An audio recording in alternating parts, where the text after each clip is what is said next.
सोलापुरात जागतिक फोटोग्राफर दिनानिमित्त छायाचित्रकार आणि व्हिडिओ जर्नलिस्टचा सन्मान करण्यात आला। सोलापूर श्रमिक पत्रकार संघ आणि एसपी सिक्युरिटी सर्व्हिसेस यांच्या संयुक्त विद्यमाने हा कार्यक्रम आयोजित करण्यात आला होता। महापौर विनायक कोंडाल, जिल्हा परिषद उपाध्यक्ष इंद्रजित पवार आणि हरिभक्त परायण धोंडोपंत दादा फडाचे अध्यक्ष नारायण सुरवसे यांच्या प्रमुख उपस्थितीत छायाचित्रकारांचा सत्कार करण्यात आला। यावेळी पत्रकार संघाचे अध्यक्ष विक्रम खेलबुडे, सरचिटणीस सागर सुरवसे आणि खजिनदार किरण बनसोडे आणि पदाधिकारी उपस्थित होते।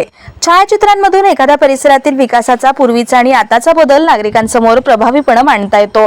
हा बदल लोकांच्या स्मरणात कायम राहतो, असं महापौर विनायक कोंडाल यांनी सांगितलं। तर माणूस काळाच्या पडद्याआड गेला तरी छायाचित्र त्यांचं कार्य आणि इतिहास जिवंत ठेवतं। फोटोग्राफरच्या कॅमेऱ्यामागे एक संवेदनशील पत्रकार असतो, असं झेडपीचे उपाध्यक्ष इंद्रजित पवार यांनी म्हटलं। एआयच्या युगात छायाचित्रांची सत्यता आणि विश्वासार्हता जपणं हे मोठं आव्हान असल्याचं धोंडोपंत दादा फडाचे अध्यक्ष नारायण सुरवसे यांनी सांगितलं।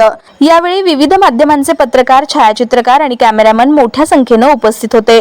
कार्यक्रमाचं सूत्रसंचालन लखन अदाटे यांनी केलं।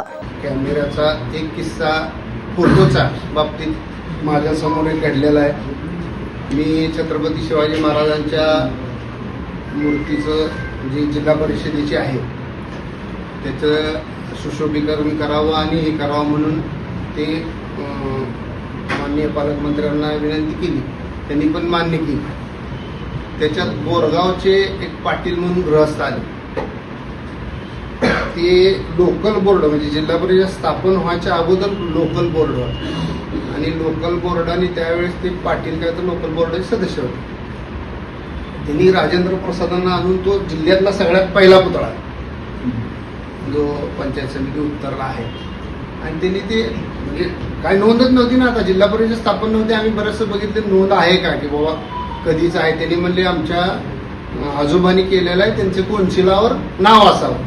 मग आम्ही प्रयत्न केला पण नाही, त्यांच्याकडे फोटो सापडला। त्या फोटोवरनं लक्षात आलं की कुठल्या टायमिंगला उद्घाटन झालेलं आहे आणि काय झालेलं आहे। म्हणजे हा फोटोचं महत्त्व, जरी माणूस गेला तरी फोटो हा त्या कामाचं किंवा याचं हे त्याच्यातून आम्ही मग ते साल काढलं आणि मी त्यांना म्हणजे आश्वस्त केलं की बाबा त्याच्यात कोन्सिलात तुमचं नाव घेऊ।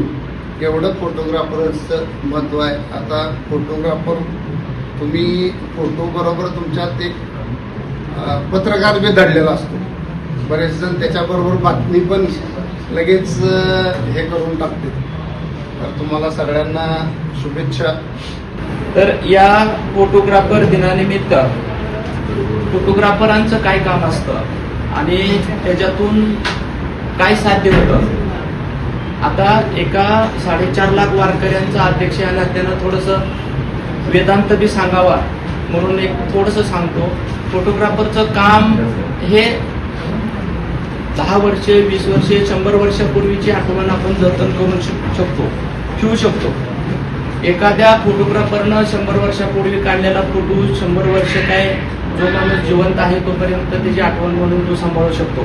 परंतु ह्याच्या पाठीमागची वैज्ञानिक भूमिका किंवा वेदांतिक भूमिका अशी आहे, दृश्य, द्रष्टा आणि दर्शन या त्रिपुटीचा मेळ घालण्याचं काम फोटोग्राफर करतो। जे दृश्य आहे ते तुमच्या कॅमेऱ्यामध्ये टिपलं जातं आणि ते द्रष्टेला दाखवलं जातं आणि दर्शन रूपानं प्रत्येक माणसाच्या हृदयामध्ये ते कोरलं केलं जातं। मग कोणाच्या लग्नाचा कार्यक्रमामधले फोटो असतील, कोणाच्या साखरपुड्यातल्या कार्यक्रमाचे फोटो असतील, कोणाच्या वेगवेगळ्या कार्यक्रमातले फोटो असतील, पण ते फोटोग्राफर आपल्या कॅमेऱ्यामध्ये टिपून ठेवलेली जी छबी आहे ती वर्षानुवर्षे टिकून राहते। आणि आता या कालावधीमध्ये यायच्या जमान्यामध्ये फोटोग्राफरचं फार मोठं आव्हान आहे त्याच्यापुढे यायचं की फोटोग्राफरनी काढलेला फोटो ओरिजिनल कोणता आणि एआयने त्याच्यात काय चेंज करून सोशल मीडियावर टाकलेला फोटो कोणता, हे फार मोठं आव्हान आहे फोटोग्राफरला। आणि ते आव्हान पेलण्याची जबाबदारी फोटोग्राफरवरती आहे। कारण पूर्वी फोटो त्या रोलमध्ये काढले जायचे आणि ते फोटो कोण चेंज करू शकत नव्हतं। परंतु आता कॅमेऱ्यामध्ये काढलेले फोटो असतील किंवा मोबाईलमध्ये काढलेले फोटो असतील ते ओरिजिनल सोशल मीडियावर जातील किंवा ज्यांना पाठवायचं त्यांच्याकडे जातील सांगता येत नाही। आज माझ्या शेजारी प्रथम नागरिक महापौर साहेब बसलेत, उपाध्यक्ष साहेब बसलेत, परंतु फोटो जर तुम्ही कुणाला पाठवला तर तो पाठवताना माझ्या शेजारी कुणाला तर दुसऱ्यालाच बसवून पाठवू शकतात. असं सगळं टेक्नॉलॉजी आहे. आणि ज्येष्ठ पत्रकार आहेत त्यांना जुन्या फोटोची कल्पना आहे, पूर्वीचे फोटो ओरिजिनल कसे होते आणि आताचे फोटो कसे आहेत हे फार मोठं आव्हान आहे. मी माझ्या पांडुरंगाच्या वतीनं सर्व फोटोग्राफरांना शुभेच्छा देत असताना आशीर्वाद पण देतो पांडुरंगाच्या वतीनं मी, की तुम्हाला दीर्घायुष्य लाभो, तुमच्या ह्या फोटोग्राफीच्या व्यवसायामध्ये उत्तर भरभराटी हो, ही बी तुम्हाला पांडुरंगाच्या चरणी प्रार्थना करून शुभाशीर्वाद देतो. आता फोटोग्राफरची एक छोटीशी घटना सांगतो. महापौर साहेब आहेत, माझे महापौर साहेबांची फार ओळख नाही, देवेंद्र दादाचे आमच्या संबंध होते.